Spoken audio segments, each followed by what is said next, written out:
नमस्कार मित्रांनो, स्वागत करतो तुमचं माझ्या ब्लॉग्समध्ये.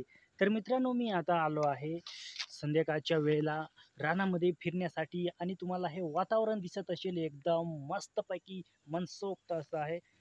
तर मित्रांनो, मी आता संध्याकाळची वेळ पण आहे आणि मी एका ठिकाणी आलो आहे आणि मला थोडे अलग-अलग जे वेल आहेत राताळ्याचे, ते दिसले आहेत मित्रांनो. तुम्हाला मी दाखवतो.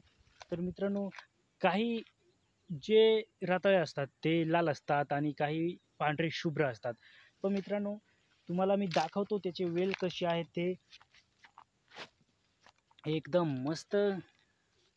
तर मित्रांनो, तुम्हाला हे दिसत असेल, हे जे आहे हो एक वेल आहे. म्हणजे असे तर तुम्हाला हे इकडे पण दिसत असतील, खूपच आहेत. तर मग मी तुम्हाला दाखवतो. हे पाहू शकता तुम्ही, हे लाल रताळ्याचे वेल आहेत. तसं तर थोडं अलग वाटतंय, पण मग हे तेच आहेत. आणि दुसरा प्रकार म्हणजे त्याच प्रकारचे दुसरे आहेत. हे पहा मित्रांनो, हे सफेद आहेत. अशा प्रकारे हे सफेद आहेत रताळ्याचे वेल. तर मित्रांनो, आता सध्या आज 2 जून चालू आहे आणि तुम्हाला जरी 2 जून आहे, तरी पण पाण्याचा महिना आहे. पण मग लगेच सुरुवातीपासून पाऊस पडतो असं नाही मित्रांनो. तुम्हाला जिकडे-तिकडे हरियाली म्हणजे एकदम निळंगार वातावरण दिसत असेल एकदम मस्तपैकी. आणि मागच्या बाजूला पण तुम्हाला मस्तपैकी असं वातावरण दिसत असेल. एकदम शांत आणि सुशील सुपरहिट असं वातावरण आहे. तुम्हाला मी वेल दाखवले आहेत आणि त्याच्यानंतर आपण पुढे पाहू. ह्या साईडला पाहिले तर तुम्हाला रुईचं झाड दिसत असेल आणि रुईला पहा मित्रांनो, दोडा जो आहे तो दोडा लागलेला आहे. म्हणजे हे पाहू शकता. अशा प्रकारचे रुईला दोडे जे असतात ते येतात.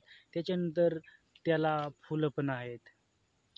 मस्तपैकी गावाकडच्या लोकांना सर्व काही माहीत आहे, पण काही लांब जे दुसऱ्या देशात म्हणा किंवा लांब शहरामध्ये म्हणा, ज्यांना जास्त इंग्लिश भाषा येते, काही त्यांना ह्या अशा प्रकारचे जे झुडपं असतात, काही त्यांचं काही माहिती राहत नाही मित्रांनो. आणि तुम्हाला दिसत असेल एकदम माणसांनी जे शेत आहेत ते नांगरून टाकलेले आहेत एकदम मस्तपैकी. सर्वत्र तुम्हाला दिसत असतील एकदम नांगरणी जी आहे ती लोकांनी ट्रॅक्टरनी केलेली आहे. कारण आता शेतीचे दिवस आलेलेच आहेत जवळ म्हणजे एकदम आता 10-15 दिवसात लोक पेरून देतील आणि वाढले एकदा शेतं जे बियाणं पेरतात ते एकदा वाढले की लावायला सुरुवात करतात आणि एकदम लावणी-बिवणी एकदम मस्तपैकी होते. आमची तर अजून भोजनीच चालू आहे मित्रांनो. कारण खूप पाऊस येतो त्याच्यामुळं आता 2-3 दिवस फक्त पाऊस कमी झालेला आहे. त्याच्यामुळं हे लोकांचे जे कामं आहेत ते लोकं उरकवण्याचे कामं करतात. तर मित्रांनो, आज जास्त काही आपण ब्लॉग्समध्ये घेऊ शकत नाही, कारण मी फिरायला आलो होतो आणि थोडंफार फिरलो आणि 1-2 मिनिटाचा ब्लॉग पण शूट केला.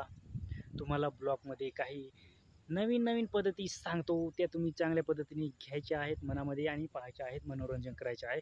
तर मित्रांनो, आजच्या ब्लॉग्समध्ये एवढंच. जय हिंद, वंदे मातरम.